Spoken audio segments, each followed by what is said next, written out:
కోనసీమ జిల్లా ఉప్పలగుత్త మండలం సాలపల్లి గ్రామం అండి. మేము కొంతకాలం నుంచి ఈ మంచినీటి మీద కలెక్టర్ గారి ఆఫీసులోని పంచాయతీ ఆఫీసులోని ఫిర్యాదు చేయడం జరిగింది.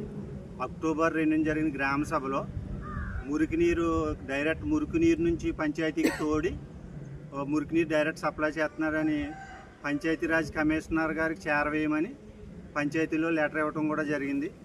అయినప్పటికీ ఆ మురికి నీరు ఇప్పటికీ కొనసాగిస్తున్నారు.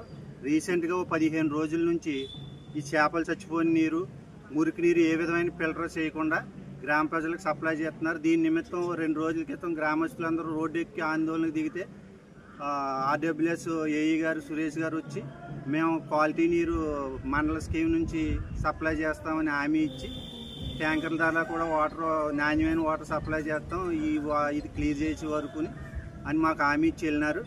అయినప్పటికీ కూడా మాకు ఏ విధమైన క్వాలిటీ నీరు ఇవ్వకుండా చేపలు చచ్చిపోయిన నీరే ఇప్పటికీ సరఫరా చేస్తున్నారు. ఇది ప్రజా ఆరోగ్యాన్ని పాడు చేయడానికి కక్షగట్టినట్టుగా ఉంది పంచాయతీ. అంతేకాకుండా రాజ్యాంగంలోని ఆర్టికల్ 21A అవహేళన చేయటం కూడా అవహేళన చేసినట్టు కూడా భావించవలసి వస్తుంది.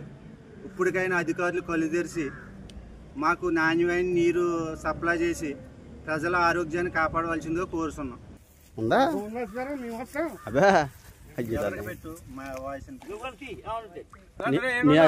అడిగిస్తా చంద్రబాబు నువ్వు తీరా నేను వెళ్తున్నా.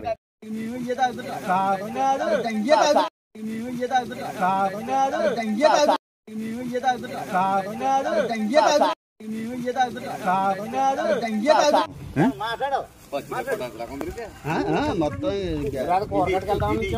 ఈ వారతి ఒకసారి దగ్గర పెట్టి అప్పుడు మమ్మల్ని పుట్టు అయ్యి మొత్తం అంతా చేప మాది ఈ చెరువు అంతా కూడా చేపలు ఫిల్టర్లోకి తోడి ఫిల్టరైజేషన్ అవ్వకుండా అదే వాటర్ డైరెక్ట్ సప్లై చేస్తున్నారు. ప్రజలకు సప్లై చేయటం అన్నది పంచాయతీ యొక్క నిబద్ధత ఏ విధంగా ఉన్నాయో గ్రహించవలసి వస్తుంది. దాని గురించి సరైన చర్యలు తీసుకోవాల్సిందిగా పై అధికారులను కోరుతున్నాం. ఈ చేపలు పుల్లిగా తీయండి.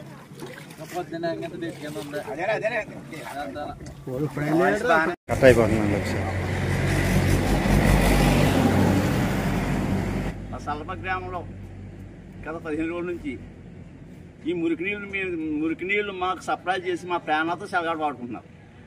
మీరు చచ్చిపోమంటారు, మమ్మల్ని బతకమంటారు. కాబట్టి మొన్న మేము ధర్నా చేసాం. మా లాస్ట్ గవర్నమెంట్ వాళ్ళు వచ్చారు. వచ్చిందా మీకు మంచిగా సప్లై చేస్తామని మమ్మల్ని ధర్నా గవర్నమెంట్ చేశారు. కానీ ఒక రోజే వచ్చింది. ఆ మర్నాడు నుంచి మళ్ళీ మురికి నీళ్ళే సప్లై చేస్తున్నారు. కాబట్టి మేము మా ప్రజల తరఫున మమ్మల్ని చంపేస్తున్నా, ఈ మురికి నీళ్ళు చంపేస్తారా ఏంటి? ఈ మురికి నీళ్ళు చాలా దారుణంగా ఉన్నాయి. మళ్ళీ మురికి వస్తుంది నుంచి. కాబట్టి మీరు మా మీద దయ ఉంచి మాకు మంచి ఇప్పించాలని కోరుతున్నాం.